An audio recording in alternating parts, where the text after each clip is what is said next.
Assalamualaikum warahmatullahi wabarakatuh. Banyak sekali pertanyaan jamaah, Ustadz kasih kami channel untuk kajian anak-anak muda. Di antara anak muda berasal dari Aceh, luar biasa. Channelnya Maulizul Akbar Nak. Tonton, subscribe, like, share, komen. Assalamualaikum warahmatullahi wabarakatuh.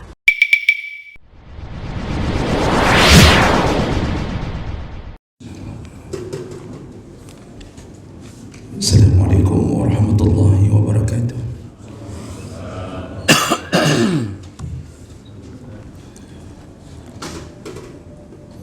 Alhamdulillahi rabbil alamin.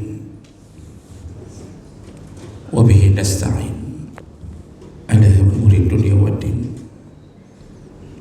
Asyhadu an la ilaha illallah wahdahu la syarika lah. Wa asyhadu anna Muhammadan abduhu wa rasuluhul karim. Allahumma salli wa sallim ala nabiyina al-Mustafa Muhammadin wa ala alihi wa ashabihi ajma'in. Amma ba'd. Rabbi shrah li sadri wa yassir li amri wa hlul 'uqdatam min lisani yafqahu qawli. Segala puji bagi Allah, kemudian salawat dan salam kepada Rasulullah, pada keluarga dan seluruh sahabat-sahabatnya yang Allah muliakan, insyaAllah. Bapak-bapak, ibu-ibu, jamaah salat subuh, dan semoga kedatangan kita tercatat di sisi Allah Subhanahu wa ta'ala. Bapak ibu yang Allah muliakan,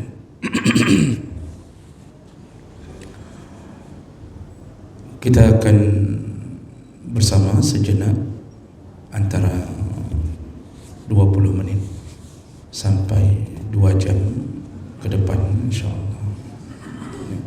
Jadi kita ambil yang minimalnya ya 20 menit saja, ya, jangan kita ambil yang 2 jam ya. Karena saya yakin kalau saya bicara di atas 20 menit, maka yang duduk menempel di dinding pasti sudah tak sadar diri lagi. Jadi saya cukupkan 20 menit, insyaAllah. Nah, Bapak Ibu yang Allah muliakan, kita akan berbagi tentang orang-orang yang dipastikan doanya tidak tertolak di sisi Allah Subhanahu wa ta'ala. Nah, ini menyangkut dengan salah satu amalan yang Allah rekomendasikan dalam Ramadan, yaitu berdoa. Makanya dari Al-Baqarah 183 sampai 188, salah satunya Allah selipkan, wa iza sa'alaka ibadi anni fa inni qarib ujibu da'watad da'i iza da'an falyastajibu li wa liyu'minu bi la'allahum yarshudun. Jadi Allah menyelipkan kalimat di sela-sela kemuliaan Ramadan. Salah satunya yang jangan sampai terlewatkan adalah berdoa. Maka selain Quran, Ramadan itu juga bulan berdoa. Jadi doa ini salah satu daripada penunjukan diri kita bahwa kita adalah hamba Allah. Allah paling senang kepada hamba ketika dia sudah merendahkan dirinya dan dia mengakui bahwa dirinya hamba. Kapan kita mulai mengakui diri kita hamba? Di saat kita sembah, kita sujud, kita letakkan kepala sejajar dengan kaki, lalu kemudian kita merengek-rengek memohon-mohon kepada Allah. Di saat itu kita tidak direndahkan Allah, malah semakin ditinggikan derajat kita oleh Allah. Jadi semakin tahu diri menjadi hamba, semakin tinggi derajat kita. Jadi jangan merasa sungkan untuk meminta sesuatu kepada Allah. Kalau kita sesama kita, itu boleh, dan adabnya memang harus malu-malu. Jadi bedat dan mulake baurang. Kalau dengan orang itu disuruh simpan sifat malu, sifat segan, sungkan, maka wajar kadang-kadang keluar kalimat orang, lu hana mangat, saya ndak enak, saya minta tu terusan sama beliau, saya tak enak. Nah, itu bahagian daripada adab. Minta kurang saja, Pak. Waktu kita jual beli itu terus-terusan orang muak juga, Pak. kita datang ke toko orang minta kurang, ya. Ketika kita minta kurang itu orang menandai kita. Besoknya pas kita masuk tokenya langsung lari ke belakang. Itu kenapa? Karena orang punya keterbatasan.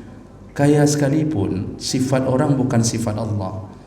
Maka saya tidak pernah minta diskon, minta kurang. Kalau saya makan mie papa tak pernah saya minta kurang. Coba tanya sama Bapak. Ya. Kalau bisa saya lebihkan, tapi itu belum pernah terjadi memang. Ya.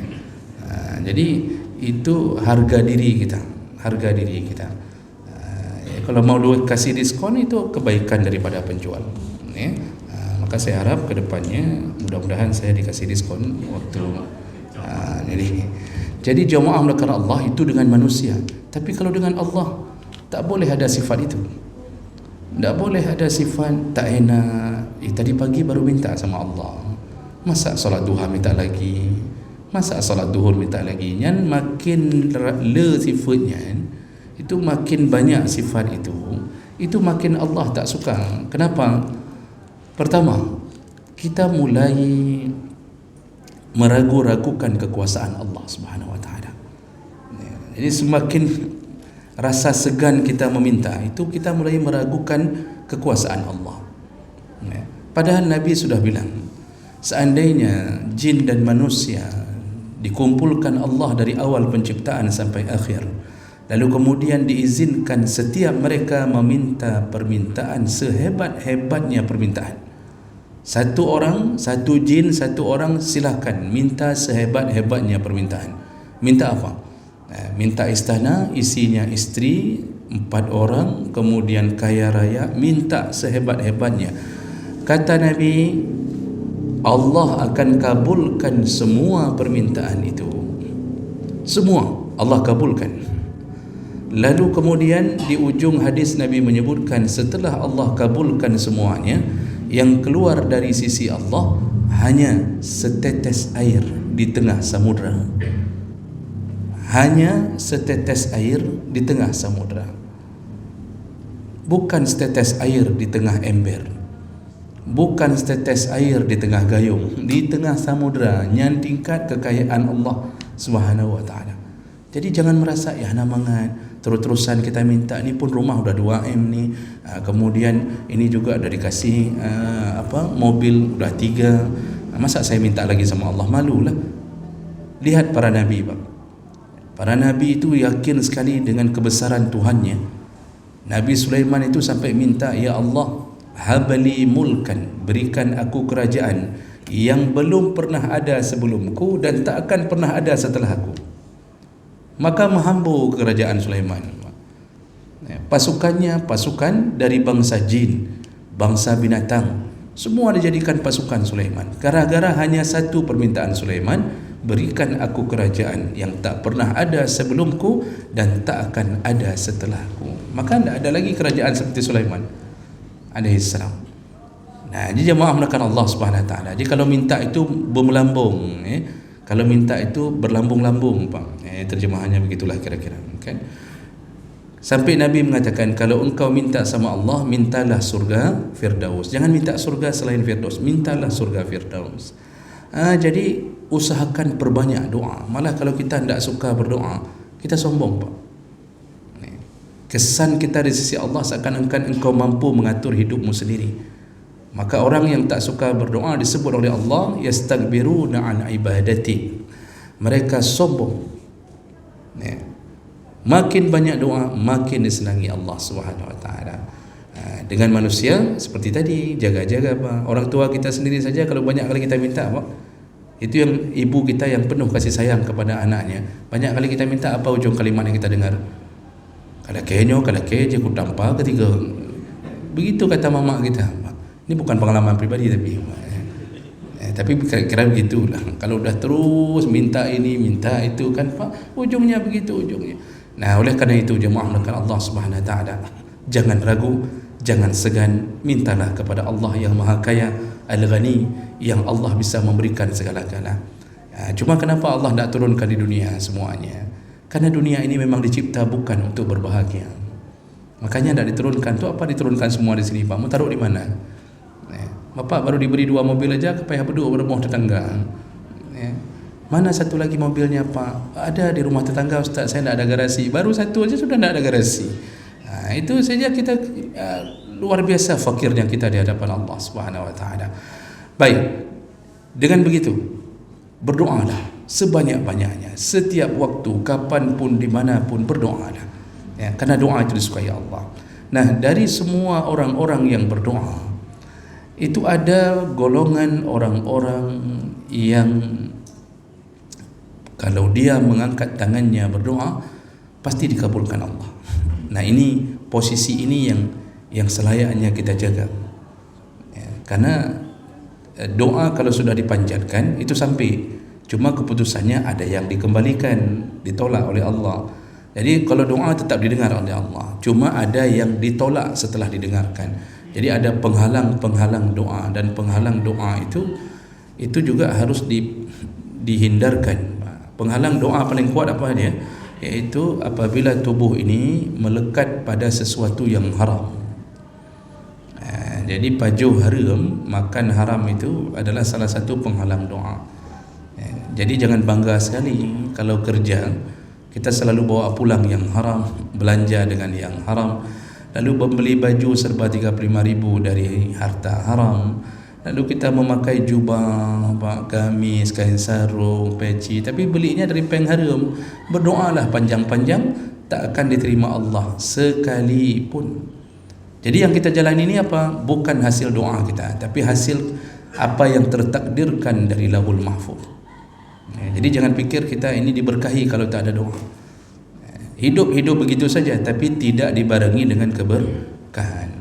Jadi hati-hati dengan makan haram. Baik, siapa saja mereka yang Allah pasti akan menerima doanya? Ada sekitar 6 kelompok orang Pak yang tercatat di dalam ayat dan hadis. Kita bahas 3 saja dulu, mengingat waktu kita tinggal 10 menit lagi. Ya 15 menit lagi lah. 3 saja. Ini hari ini tidak ada yang mengingat poin saya. Biasanya ada Pak Muslim, Pak Muslim. Gua kampung. Oh gitu.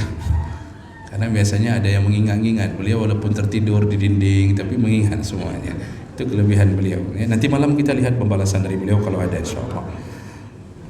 Jadi orang yang pertama yang dikabulkan doanya adalah ketika dia menyelipkan doa untuk saudaranya sesama mukmin. Jadi doa yang tak tertolak itu dan pasti dikabulkan, bahkan dikembalikan doa kebaikannya untuk kita, yaitu ketika seseorang berdoa lalu kemudian dia juga mendoakan saudaranya yang mukmin. Jadi ini berdasarkan hadis Nabi sallallahu alaihi wasallam dalam Sahih Muslim dari Abu Darda radhiyallahu anhu. Rasulullah berkata, "Ma min 'abdin muslim." Kalau ada seorang muslim yang berdoa kepada Allah, lalu yad'u li akhihi, dalam doanya dia juga menyelipkan doa untuk saudaranya, bi dhahril ghaib, tanpa diketahui oleh saudaranya. Dia doa untuk adiknya, dia doa untuk kakaknya, dia doa untuk pakciknya, pakwanya, dia doa untuk seluruh kaum muslimin dan muslimat, mukminin dan mukminat, dimanapun berada dia doakan mereka. Yang di Palestin dia tak lupa doakan, semuanya dia doakan. Apa yang terjadi? Illa qala al-malak al-muwakkal bih, maka malaikat yang mendampingi dan mendengarkan doa itu berkata, amin walaka bimislin, ya Allah kabulkanlah walaka bimislin. Jadi masalah kabulkan, amin itu biasa, karena itu memang isim fa'il yang disunnahkan menyaut semua doa. Tapi hebatnya malaikat juga kemudian mengatakan walaka bimislin, apa yang engkau doakan untuk saudaramu maka engkau pula mendapatkan hal yang sama dengan apa yang engkau minta kepada Allah untuk saudaramu. Sederhana Pak. Makanya para ulama itu dalam adab berdoa itu menyuruh untuk mengubah kalimah-kalimah untuk pribadi menjadi kalimah-kalimah untuk kaum muslimin dan muslimat. Maka kan kita terbiasa mendengarkan al-muslimina wal muslimat wal mu'minina wal mu'minat al-ahya'i minhum wal amwat, baik yang sudah masih hidup ataupun sudah mati, dan seterusnya. Didoakan Pak. Kadang-kadang ketika masa-masa tertentu didoakan orang-orang di Palestin, seperti kita berharap mereka sehat, maka Allah berikan kita sehat. Jadi kunci kita dapat doa kita sendiri apa? Doakan orang. Kita berharap mereka selamat sampai ke akhirat, maka kita pun selamat. Jadi ikhlas sekali kita doakan orang. Tidak ada kebencian terhadap mukmin, tidak ada kebencian terhadap muslim. Jadi sifat ini sangat dihargai oleh Allah. Karena Allah itu betul-betul baik. Saking baiknya Allah, yang menghinanya pun masih dikasih makan. Ya. Orang-orang yang tak mengakui Allah sebagai Tuhan, mereka mengatakan bahawa Tuhan itu ada 3, yaitu Tuhan Yesus, Tuhan Bapa, dan Tuhan Anak. Tuhan Yesus, Tuhan Bapa, dan Tuhan Roh Kudus. Mereka mengatakan itu. Apakah mereka masih hidup sampai hari ini? Masya Allah, kaya mereka dengan kitab Allah. Mereka bahkan yang tak pernah mengakui adanya Tuhan, kaum ateis, itu di Australia itu. Bapak sudah pernah ke Australia? Sayang sekali, Masya Allah. Ya. Saya juga dengar di YouTube dan teman saya. Ya. Itu teman-teman di Australia itu di Jerman, Paris, di Perancis itu dan sebahagian Amerika, itu rata-rata ateis. Jadi jangan pikir mereka beragama, mereka tak peduli dengan agama.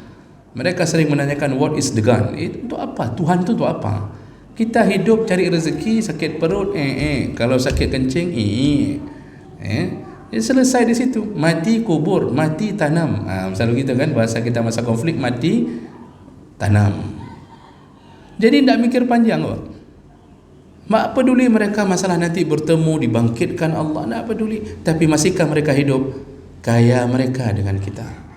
Jadi Masya Allah, yang memusuhinya pun tetap Allah pelihara, tetap Allah tumbuhkan tumbuhan di sekitaran mereka. Nah, jadi oleh kerana itu sifat Allah itu kalau menempel di kita, kita tak kenal siapa mereka, kita tak tahu keadaan mereka, apakah mereka pernah memusuhi kita, tapi kita doakan mereka. Sifat Allah yang muncul dalam diri kita, mendoakan kebaikan untuk orang lain, disitulah penyebab kita datang semua yang kita minta. Makanya kan kalau kayak gitu konsepnya sederhana saja. Yang belum diberi anak, bagaimana caranya agar Allah mudah beri anak untuk kita? Cari anak angkat. Itu bukan solusi, Bang. Ya. Doakanlah orang lain agar diberi anak. Jadi kalau mau diberi anak oleh Allah, ketika berdoa ucapkanlah, ya Allah berikanlah fulan anak yang saleh. Nanti mungkin kalau isteri tidak ikut pengajian ini, Bang, isteri akan mengatakan bahawa aku pun nak berdoa ke kau, mudra dah anak lo. Apa doain orang? Kita pun belum ada doain orang. Ni abang ni sok-sok baik. Itu dia tidak ikut pengajian. Makanya bawa isteri kalau ikut pengajian. Jadi jangan makan Allah. Padahal kuncinya apa? Ketika kita doakan orang lain untuk punya anak, maka mereka menjawab. Apa jawaban malaikat? Walaka bimislin. Kamu pun akan mendapatkan yang sama. Ini enggak, kalau orang kita apa, tidak pernah doa, tapi timang-timang anak kau. Jadi kalau untuk mancing katanya, jadi untuk mancing itu bawa-bawa anak orang, tidak pernah dibawa pulang lagi anak orang itu. Jadi pancingannya dapat, betul-betul anak orang dibawanya. Jadi bukan begitu, doakan. Yang kita masih belum diberi rezeki oleh Allah yang mapan, maka doakanlah orang, ya Allah kayakanlah dia, ya Allah luluskan dia PNS, maka kita yang lulus. Masalah dia lulus itu kan bukan urusan kita. Tapi doakan dia. Apa yang dia dapat, kita dapatkan. Itu kunci sebenarnya. Mudah sekali hidup ini, ya Allah. Mudah sekali Allah kabulkan. Yang belum menikah, doakan temanmu supaya cepat menikah. Maka kita pun didoakan malaikat, engkau pun mendapatkan perkara yang sama. Jadi bapak-bapak, kalau seandainya pingin tapi jangan dilakukan kan, kalau pingin tapi jangan dilakukan. Ini pun saya tidak enak bilangnya karena ada ibu-ibu. Misalnya ada bapak-bapak, ya Allah tambahkan saudaraku isteri yang kedua. Itu bapak dapat yang kedua insya-Allah. Tapi baik dia pun cuma yang tagai. Ibu baik dan pada mengladi. Sudah. Yang kedua, itu orang pertama, itu kunci pertama dikabulkan doa. Doakan orang lain. Kemudian berikutnya, Oh ya, sedikit saya tambahkan. Makanya para nabi itu semuanya mendoakan umatnya, dan semua kebaikan-kebaikan itu berkumpul pada nabi. Jadi mereka itu sudah terbiasa mendoakan orang-orang yang diajak bersama menuju ke surga. Dia dapat surga, kemudian Allah limpahkan rahmat, dan kemudian orang-orang lain pun mendapatkan rahmat. Makanya Nabi Ibrahim pun itu mengatakan doa-doa, Rabbana gfirli wa liwalidayya walil mu'minin. Ya Allah, ampunkanlah semua kaum mukminin. Sampai begitu doa Nabi Ibrahim. Ya.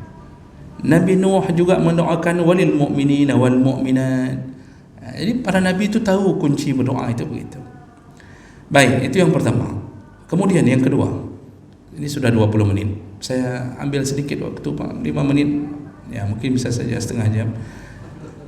Yang kedua, orang yang akan dikabulkan doanya oleh Allah yaitu orang-orang yang ketika dia senang dia memperbanyak doa. Maka ketika dia susah Allah kabulkan doanya. Ini kebiasaan kita apa? Ketika senang tak banyak lagi doa. Karena sudah merasa bahwa kita dikabulkan. Dulu Masya Allah waktu miskin terus-terusan berdoa. Ketika sudah diberi kaya oleh Allah, maka lepaslah doa itu dari bibirnya. Jadi tak pernah doa lagi.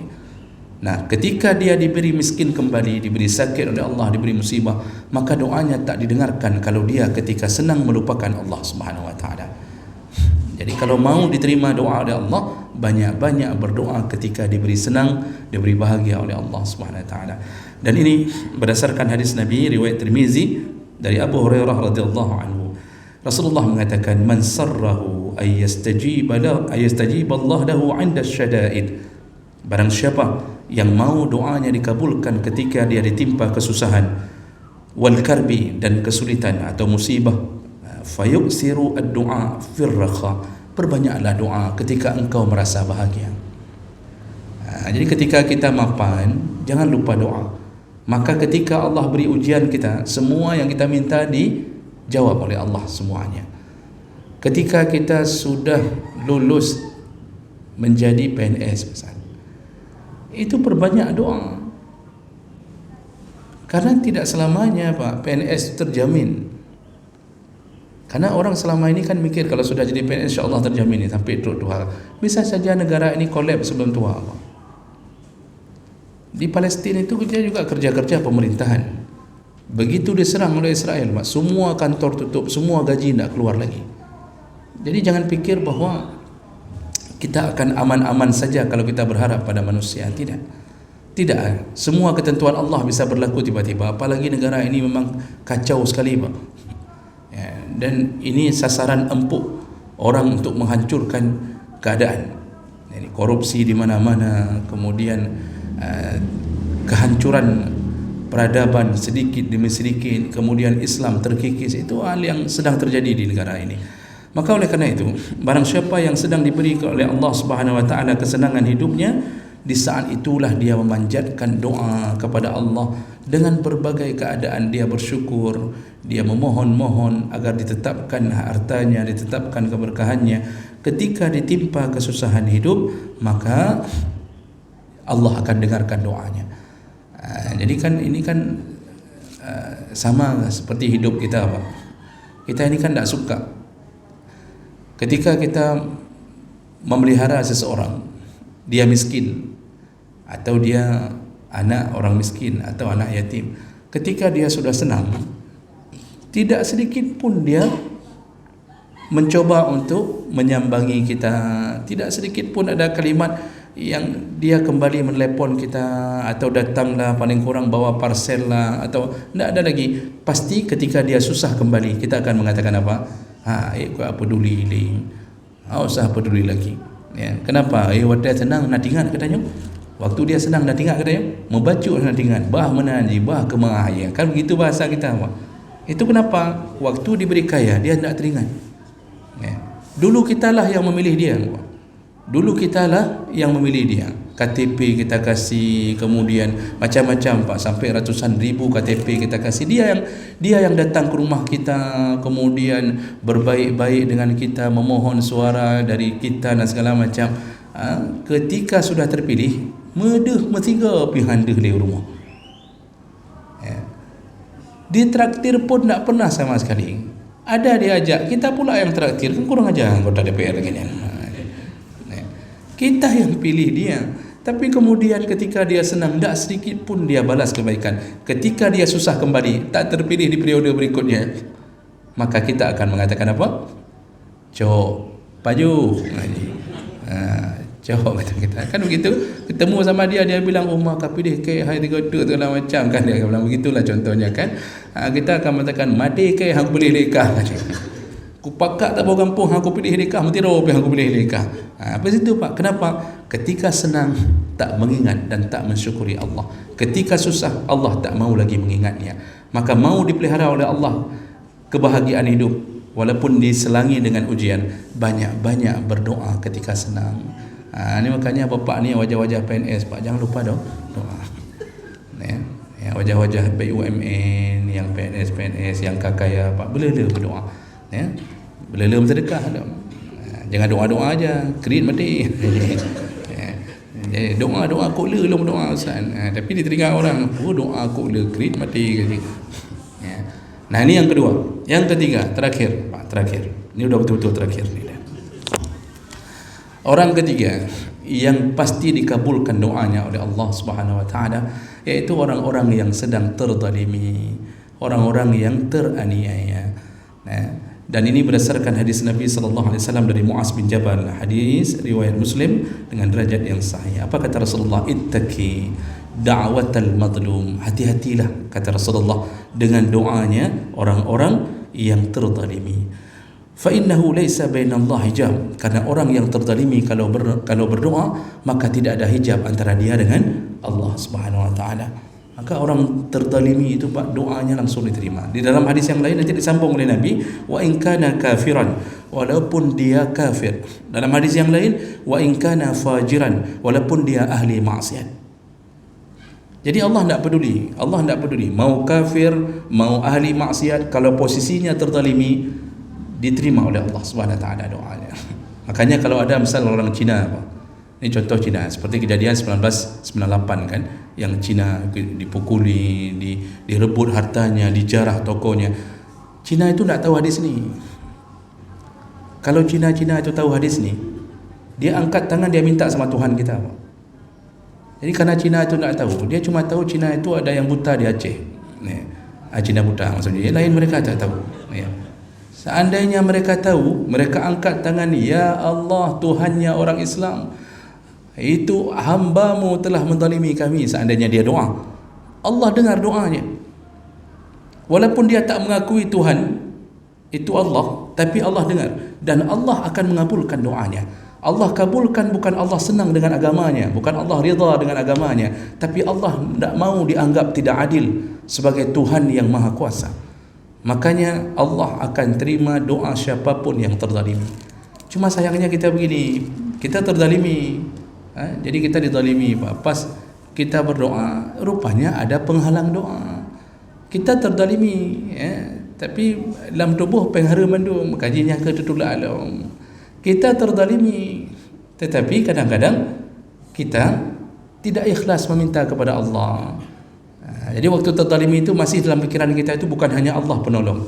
Lalu mulailah kita mengatur rencana kita sendiri. Kita sewa pengacara, kita bayar jaksa. Makin kita bayar, makin kita dekat, makin habis harta kita. Makanya kalau kata Mahfud MD, kalau sesuatu terjadi yang seharusnya habis satu kambing, gara-gara ngurus habis satu lembu. Itulah negeri ini, negeri plus 62 Konoha, itu begitu sistemnya, Pak. Jadi cuba minta kepada Allah Subhanahu wa taala. Dizalimi apapun kezalimannya, Pak. Apapun kezalimannya. Di tengah jalan terzalimi, minta sama Allah. Makanya dulu ini sebagai penutup kita, itu dalam kitab Al-Kabair, Imam Zahabi kan dengan lugas menceritakan tentang dulu seorang nelayan sedang mencari ikan, lalu kemudian setelah ikan didapat, ketika dia mau pulang dirampok ikannya, dipaksa, diancam, diambil oleh perampok. Lalu kemudian dia segera berdoa kepada Allah, ya Allah, aku dizalimi oleh perampok itu, ya Allah, maka selesaikanlah urusanku dengannya, ya Allah. Doa seorang nelayan yang dirampok ikannya. Lalu kemudian perampok itu bawa pulang ikan. Ketika dia sedang mensiangi, kepesiang. Apa bahasa Indonesianya pesiang itu? Saya sampai hari ini tak tahu Pak. Ya, disiangi. Kalau disiangi ada dimalami kan? Karena kan pesingkot kan tak mesti siang. Jadi saya tak tahu betul apa disiangi itu betul Allah. Jadi ketika dia sedang dia pesiang itu engkut Pak, ya, digigitlah. Jadi dalam masa digigitlah jempolnya oleh ikan itu. Itu dalam kitab Al-Kabair, digigit. Nah setelah itu tetap digorengnya, dimakannya. Rupanya gigitan ikan itu berkerak-kerak apa lagi bahasa Indonesianya? Berkerak-kerak Pak. Ya. Jadi mengkerut bekasan itu. Besok pagi dia bangun sudah membiru dan menghitam. Dia kemudian memikirkan ini mungkin sakit biasa. Dia obati sendiri dengan salap, dia taruh kalpanak, dia taruh 19 kan. Ternyata tidak bisa sembuh. Dia datang ke tabib, kata tabib ini racun. Harus segera dipotong kalau tidak naik. Nah, ketika dipotong rupanya sudah duluan menjalar ke lengannya. Akhirnya dipotonglah semua jarinya, lalu kemudian ternyata menjalar ke lengannya dan tabib mengatakan ini harus dipotong lagi dengan cepat. Kalau tidak menjalar dengan cepat, dipotonglah lengannya. Rupanya sudah duluan menjalar ke pergelangannya. Ya. Dan sampai kemudian habis sampai ke siku-sikunya, dipotonglah siku-sikunya dan itu belum berhenti. Dan akhirnya dia putus asa mendatangi tabib. Akhirnya tabib mengatakan coba cari jalan lain lah. Kami juga bingung ini penyakit apa. Lalu dia temuilah orang alim. Orang alim itu kemudian mengatakan, engkau pernah melakukan sesuatu kepada orang lain. Baru dia teringat kembali, benar. Dan ini digigit oleh ikan ketika ku pesiang. Ketika ku pesing itu digigit oleh ikan ini. Barulah orang alim itu mengatakan, sekarang pergilah ke orang itu, mohonlah untuk diridai. Engkau telah melakukan kezaliman dan mungkin dia telah berdoa kepada Allah Subhanahu Wa Taala. Baru dia datang, Pak, dimaafkan, habis dimaafkan baru berhenti. Makanya kita hati-hati menzalimi orang, Pak. Hati-hati zalimi orang. Ini jangan sampai suka-suka kita karena kita punya kuasa kita zalimi orang. Macam-macam dah berbut ada harta gop. Kita minta uang kopi, kita minta uang rokok yang tak layak dia keluarkan. 50,000 kalau hatinya teriris. Lalu dia angkat tangannya, ya Allah, napa habis dia. Allah habis Pak. Ya Allah mandulkan dia, mandul itu. Walaupun tidak semua mandul itu karena doa orang, kan? Kalau dia mengatakan macam-macam dia doa apa, maka Allah akan jawab. Cuma sayangnya hari ini orang terzalimi tidak doa. Tidak doa apa? Karena imannya tidak nyangkut ke Allah Subhanahu Wa Taala. Maka kita Pak yang diserobot tanah kita, yang pernah diambil harta kita, coba doa. Lihat apa yang terjadi padanya. Jadi jangan sewa-sewa Hotman Paris segala macam Pak, tak perlu itu. Itu habis sekitar 500 juta Pak. Hana mupan. Ya. Begitulah 3 orang pertama yang dikabulkan doanya dan sisanya insya-Allah kita sambung yang nanti malam insya-Allah. Demikian kita tutup dengan kafarah majlis. Subhanakallahumma bihamdika asyhadu an la ilaha illa anta astaghfiruka wa atubu ilaik. Wassalamualaikum warahmatullahi wabarakatuh.